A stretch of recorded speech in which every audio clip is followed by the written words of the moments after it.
Hey all, Bree from the No Guilt Mom podcast, and I have got a gift for you this holiday season. If you love the No Guilt Mom podcast, and I mean love the No Guilt Mom podcast, then tell us about it. Leave us a review, and you can be entered to win a No Guilt Mom gift card.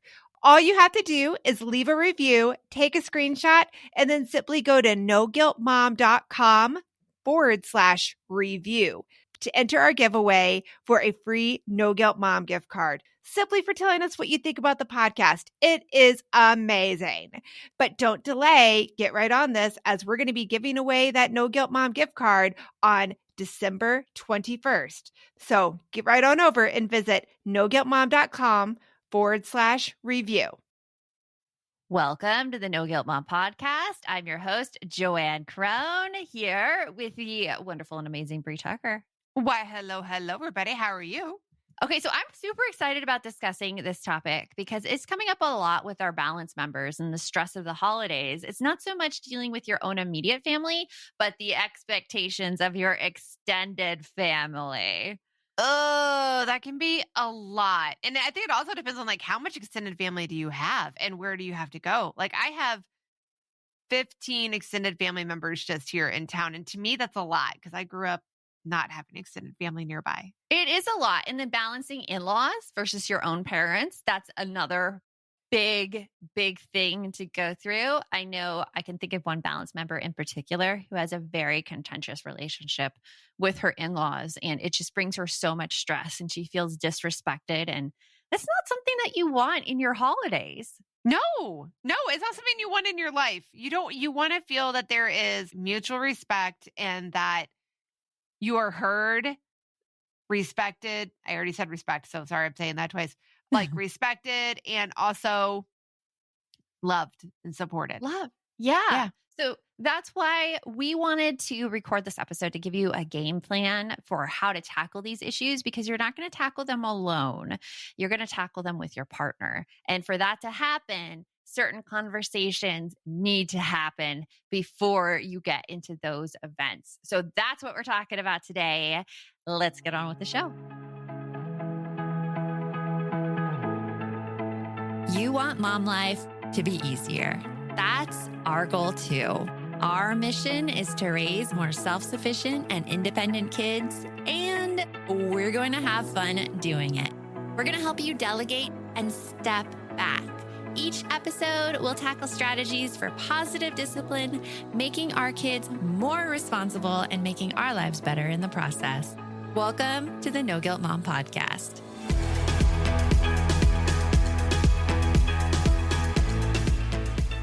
Okay, so let's talk about all the holiday stresses that really exist when we bring extended family into the mix, because we all play roles in our life and we kind of switch on these roles. We switch from boss to mother to daughter. And when we're in the extended family holiday thing, those roles collide. Suddenly you're the daughter-in-law, you're the daughter, you're the sister, you're the mother, you're everything. And a lot of what I've seen, I used to go into a different mode around my family, like my mom and my dad, versus the mode I'm in around my kids and my husband. Do you do that? Did you notice anything like that, Brie?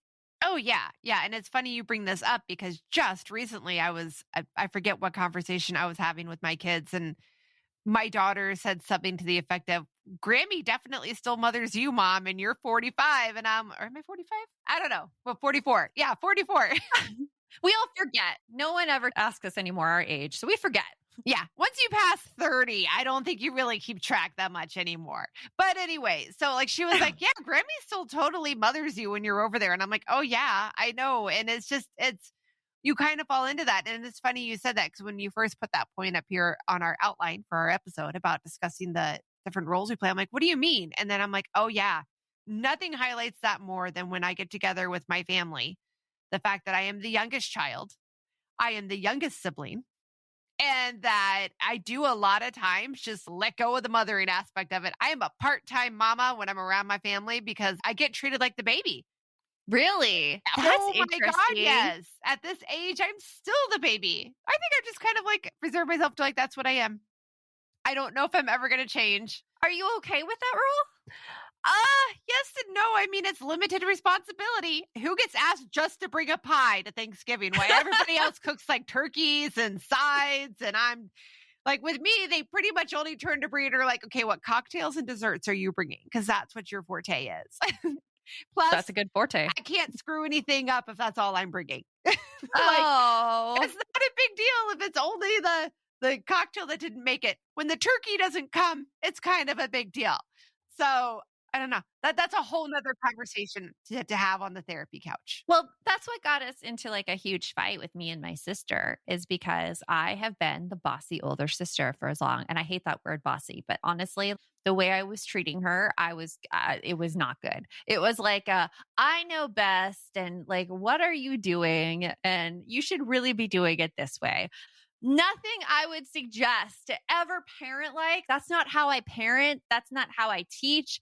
Nothing. It only existed in this limited scenario because that's what the relationship was with us as kids. Like, oh, do it this way. And then she'd be like, no, and throw stuff at me.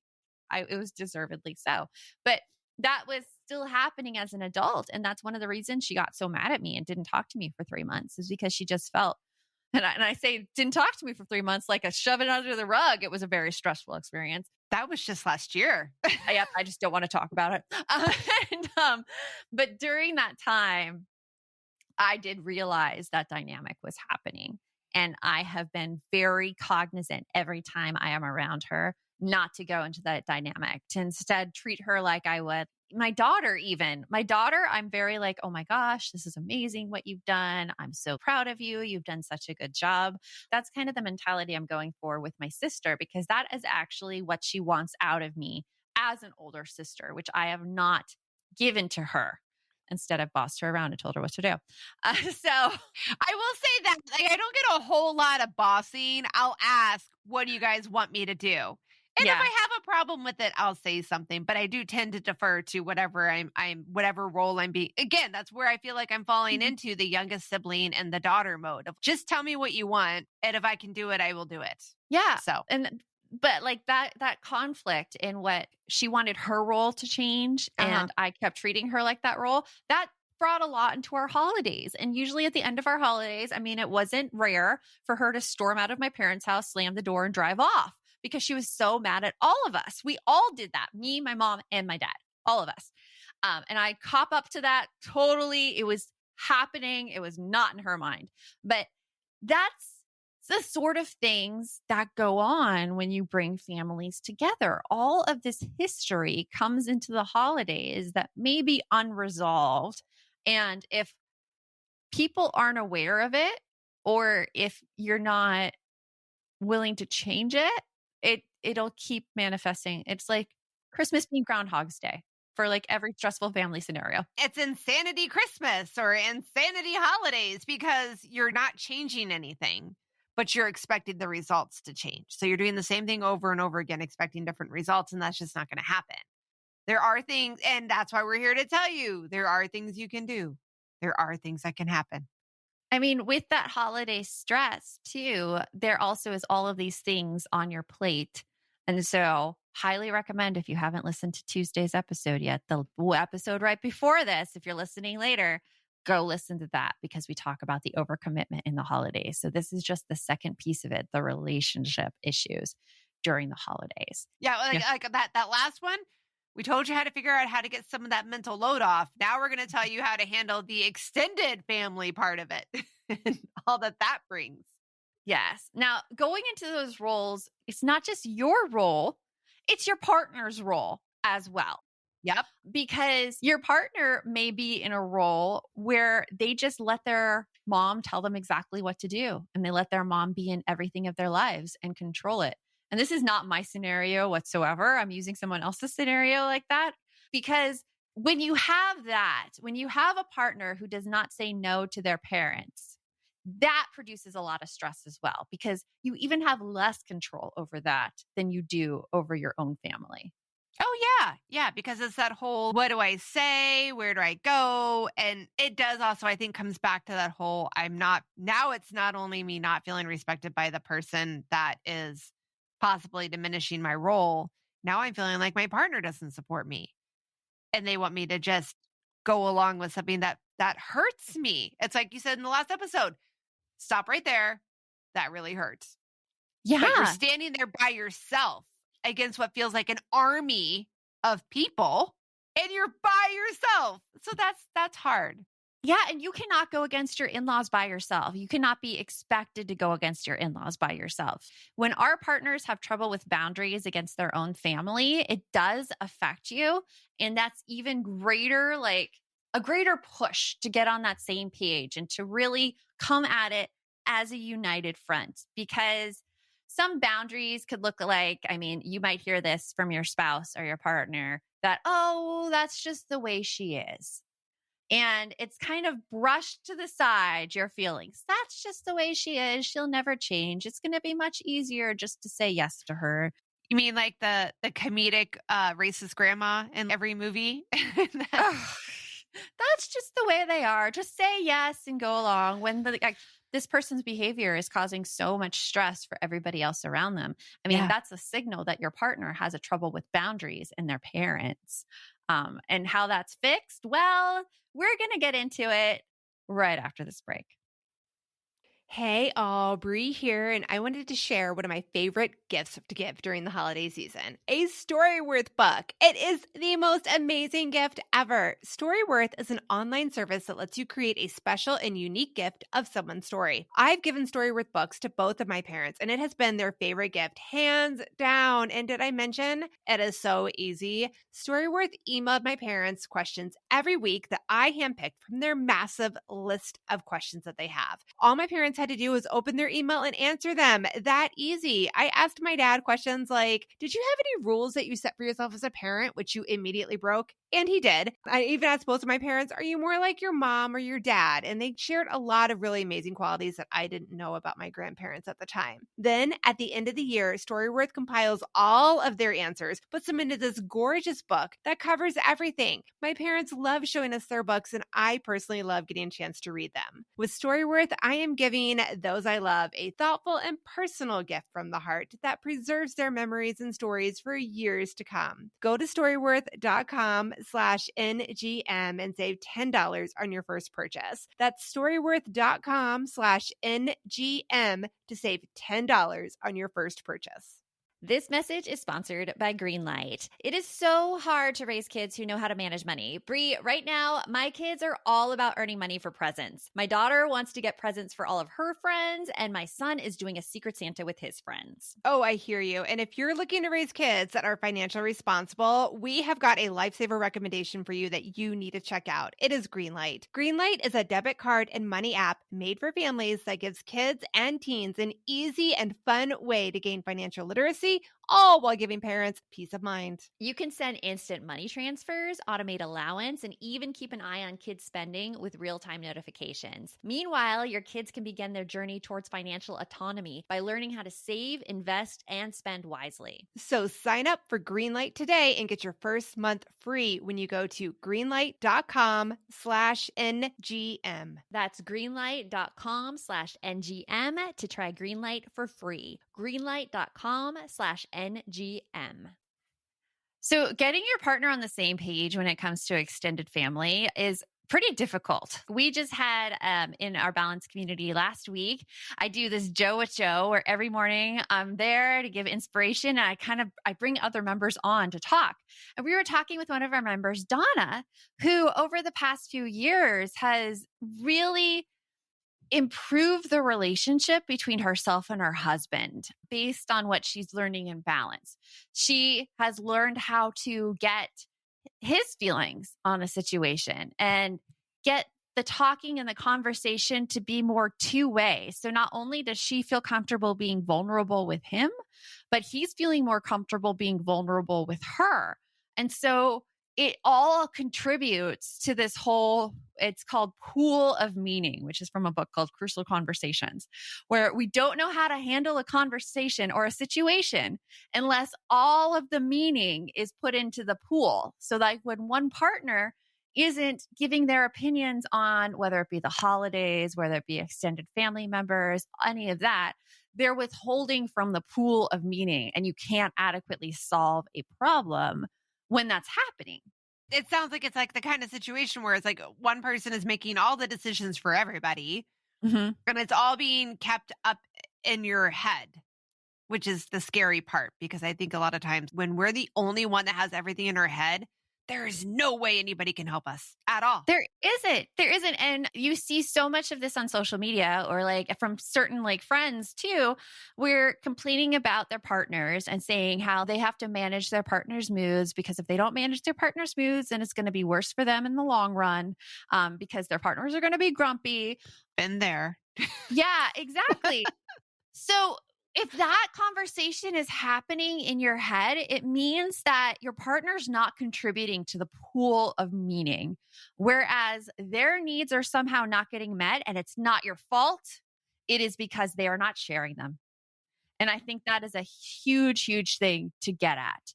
Because if you feel like you're managing your partner's emotions, there's something else going on there. They're an adult too. They need to share what they think because they're responsible for their own feelings. And the great news is there's a way you can help contributing to the pool. Yeah, we talk a lot about how women have these expectations on themselves in terms of everything we have to take on in emotional labor. Men also have expectations on themselves to be the providers, to be the strong ones, to not show emotion. And so that's a hard thing. But if we know that that's the programming we have and we know that's what our society expects from men, we can go into it being like, oh, I know that this is going on. I know that you probably don't feel like you can share emotions. And they probably don't feel like they have ever been given permission to share emotions, honestly. Not by you, but by their family, growing up, by different teachers in their lives. Like never. Never. You mean kind of like how we don't feel like we're given the permission to say no, I'm tapped out, I'm done, because we're expected to just keep holding everything because that's what makes you super mom. Yeah. And everybody wants to be super mom. Oh, because super mom is awesome. Except for the fact that she's barely holding herself together. That's another episode. No, but like it all contributes to the situation because men have different expectations on them as well. And the patriarchy hurts everybody, men and women, because men have to be put in a little box too, where they cannot cry, they cannot say they need something, they have to be macho, or they can let their feelings come out in anger, which is socially acceptable for men to do. All things that we don't want. So the first thing to do is, first of all, this holiday season's coming up. Will you please schedule a date with your partner? So schedule something fun to do, something where you guys can talk during it, something where there's like no pressure, just something fun. There is, my husband and I go out on our lunch dates every Wednesday, and that's our fun thing. And that's when lots of stuff comes up, stuff going on with the kids and how to handle it, stresses that's going on in our lives. We just keep each other updated on that, so we know exactly what's going on. And Bree, you do something very similar as well. Right. So I would say we were actually really good at doing that in the very beginning, but then we had just life. Life just got crazy and we stopped making time to talk to one another. So we ended up doing family therapy because my husband's a social worker. My degree is in psychology. So we are both huge proponents of therapy. Think it's fantastic. And in our case, we were like, we know that we're not talking. We know that we're not getting that time to discuss the things we need to. So we would go to therapy. We scheduled some family therapy sessions because that's what it was about. We were having difficulty having the conversations about our blended family and what we could do going forward, which also would include our relationship between the two of us. And the thing that made it even more fun, because actually, again, we like therapy. So we enjoyed going to therapy. It was hard work when you were literally in the session, but you came out feeling so much lighter and excited because you had things you could work on that sounded like a solution you could do. Also, though, at the end of it, we would go out to dinner. That was our date night. Like we'd go out to dinner, go to tapas, whatever, just the two of us. And it was extra special because I knew like after we did all that hard work at therapy, we were going to get that extra time to connect right then and there. And it was fantastic. I love it.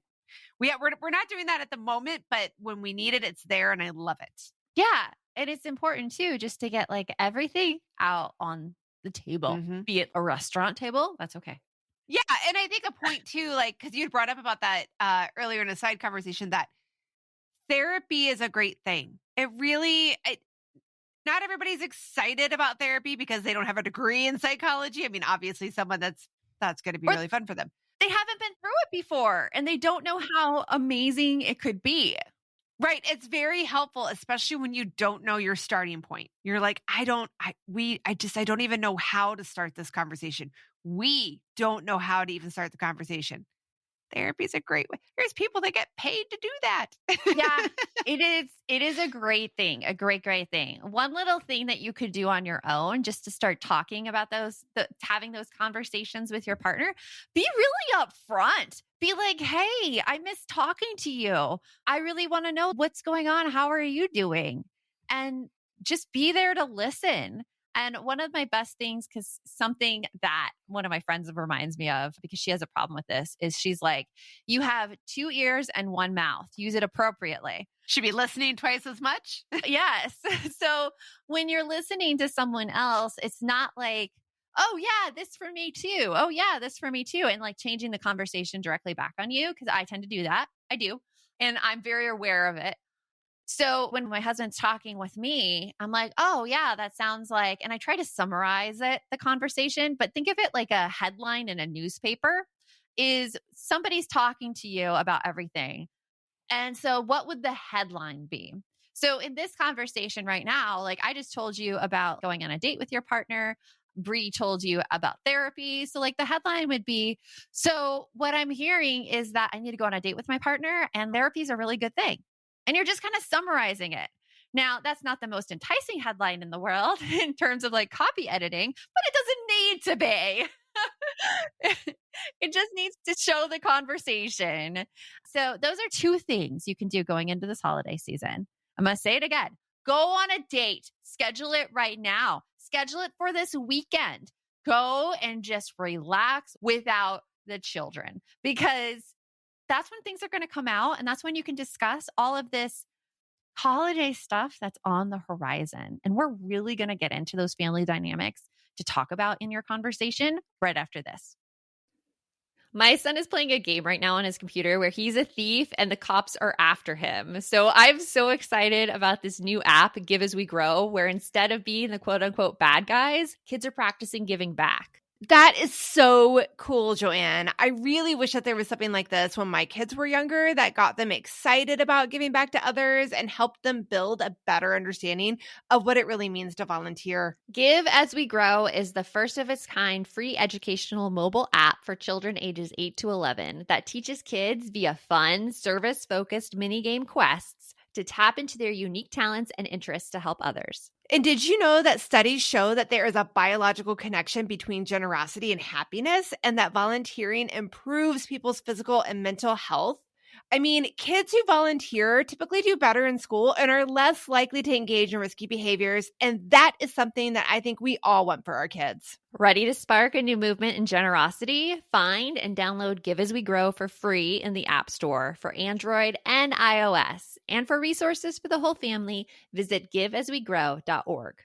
We're hitting that time of year where my brain gets so overloaded in December that I look for anything to make life easier. And I have to say, Brie, that Green Chef is one of those services. Yes, Green Chef is there to take away the dreaded, oh my goodness, what are we going to eat for dinner tonight? You can eat clean all holiday long with over 80 weekly meal options each week, featuring things like quick and easy, protein-packed, calorie-smart, or my personal favorite, the keto options. And you don't have to lose track of healthy eating habits during the holidays, because every Green Chef customer gets a free session with one of their registered dietitians who can walk you through how to make clean eating work for you, which is very cool. And I have to say that I have been loving their recipes lately. They put things together I have never thought of. This week, we're trying the lemon basil caper pork with sauteed cauliflower, bell peppers, almonds, and feta cheese, my favorite. Their recipes make it so easy to support my wellness goals without skipping on flavor. For Green Chef's best deal of the year, get $250 off with code NGM250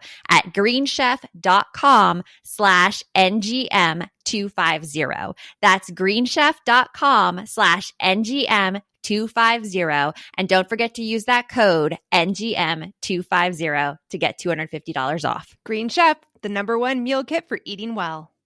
Okay, so let's talk about handling these family expectations as a united front, because we already talked about how if your spouse doesn't have boundaries with their parents, that's an issue right there. And that's actually an issue that is best dealt with in therapy. But that's a big one. It's a big issue. And I would not expect anyone to handle that issue on their own. Yeah. So just know if those sound familiar, you might want to look at some couples therapy and go into it being like, I just want us to communicate better. Right. And that's the other thing too. I think that's important is that any kind of therapy is not a bad thing for starters. Let's just start with that. Let's just take that back. The whole idea that mental health is something that we shouldn't talk about and that therapy isn't a great thing, because it really is. It really is. But the second thing I want to take off about this is that as soon as you tell somebody, oh, we're doing couples therapy or we're doing family therapy, it's like, oh, what's wrong with you? Oh, what's wrong? Sometimes there isn't really anything wrong. It's just a matter of we want to have somebody help us out a little bit more. So we're going to work on this. So because I know that whatever I would say to anybody in my family, like, oh, we can't do this, such and such that night, we have family therapy. And they're like, oh no, what's wrong? Therapy has such a bad rap. It really does. And honestly, therapy is the best thing in the world, I feel. So we talked about therapy and how awesome therapy is. And we could keep going on that. And I think maybe I smell another podcast episode to normalize that for sure. But let's talk about also some of the things that can cause that stress when you're getting together with that extended family.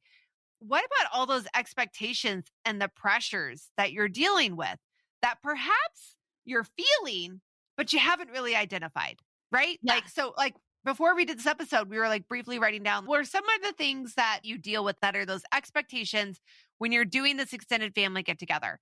Well, first of all, what house do you have celebrations at? That can bring up a lot of feelings. That right? can. And it's also the what has been done in the past versus do we need to keep doing that or can we switch it up a little bit? Because I feel like we get into these modes during the holidays where it's like tradition. And the tradition makes so many people miserable, but they won't speak up because tradition. And it gets really, really stressful. So when you have a conversation with your partner about this is a great thing to bring up if you've noticed some underlying stress. We noticed some underlying stress in our family. So we volunteered, my husband actually volunteered for us to take it this year off of his mom.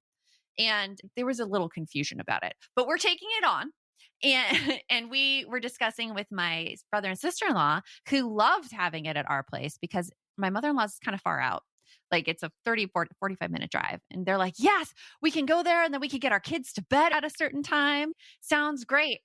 And all of us also don't like going to a place and feeling completely stuffed afterwards with all the food. And so just knowing that they felt the same way that we felt because we were on the same page about it, we were able to bring up this conversation with other people. We're going to have a merry tapas Christmas. Christmas Eve with all the appetizers.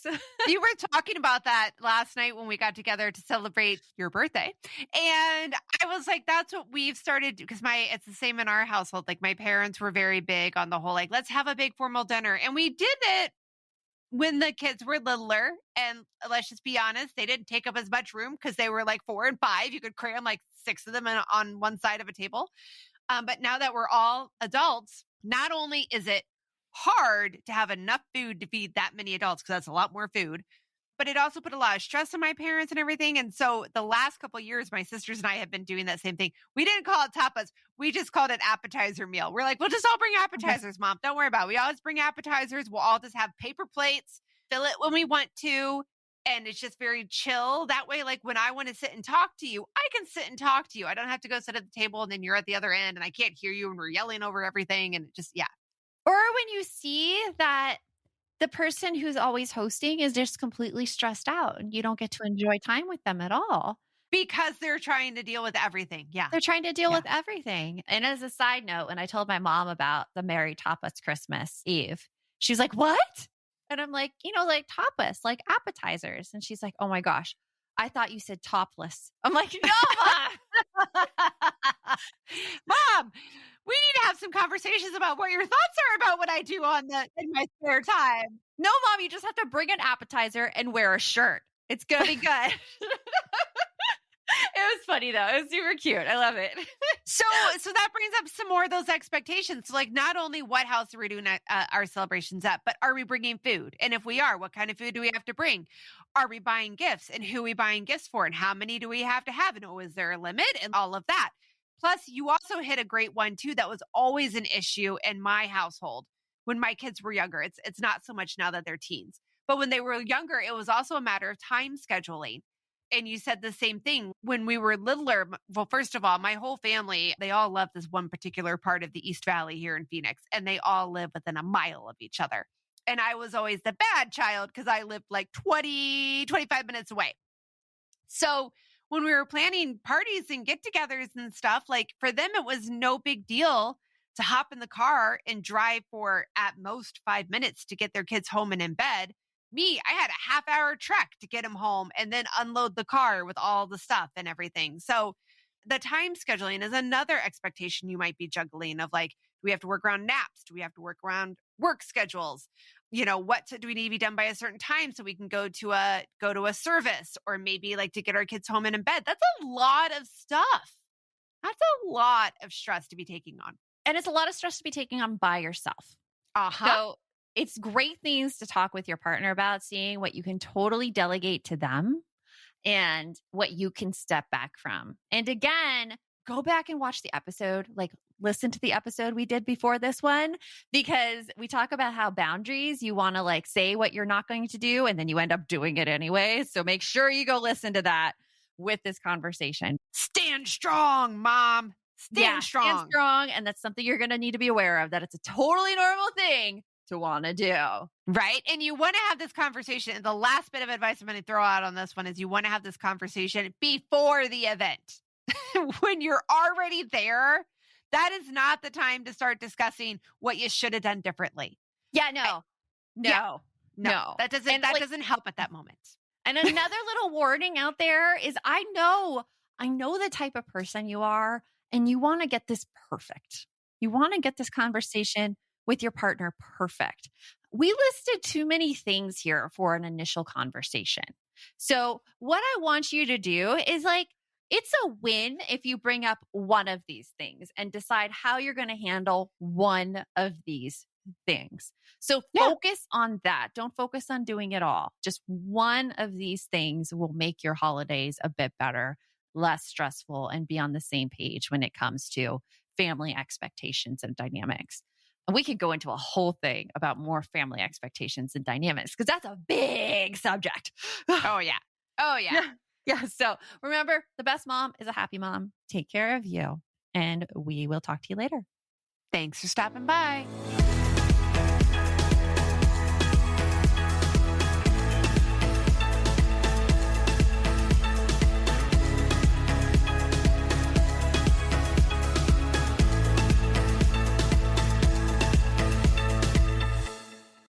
Are you looking for something to listen to with your whole family? Then check out 6 Minutes, produced and created by Gen Z Media. With over 200 twisty, cliffhanger-filled episodes, 6 Minutes tells the story of 11-year-old Holiday, who is pulled from the icy waters with no memory of who she is or where she came from. 3 years ago, Brinley Pasternak helped the Anders family uncover the truth about Holiday's past. Now she'll need them to help her find the truth about hers. In 6 Minutes Out of Time, the long-awaited sequel, Cyrus Anders is found unconscious near the mysterious Elixir Academy in Florida, and Brinley learns the school may have a shocking connection to her missing mother. Dive in now and get the most downloaded family audio adventure in history. Follow 6 Minutes wherever you get your podcasts. You can listen early and ad-free with the GZM family subscription.